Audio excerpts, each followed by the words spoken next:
आलुबाट बिजुली निकाल्ने सजिलो तरिका देखाउँदैछु साथीहरू।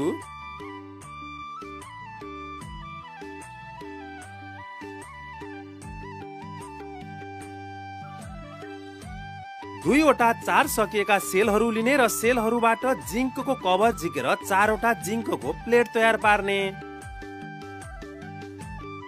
त्यसैगरी 4वटा तामाको प्लेटहरू पनि तयार पार्ने।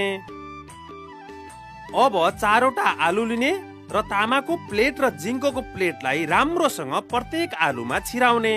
यहाँ कपर प्लेटले प्लस टर्मिनल र जिंक प्लेटले माइनस टर्मिनलको काम गर्छ। हाम्रो 4वटा आलुका सेल तयार भए। अब 3वटा तारको टुक्रा लिने र प्रत्येक आलुको सेललाई सिरिजमा जोडिदिने। हाम्रो ब्याट्री तयार भयो।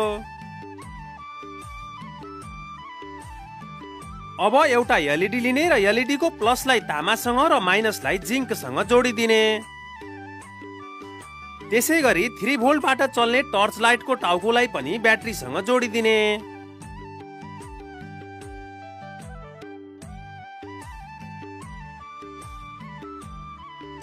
भिडियो मन परेमा हामीलाई फलो गर्न नभुल्नुहोला है।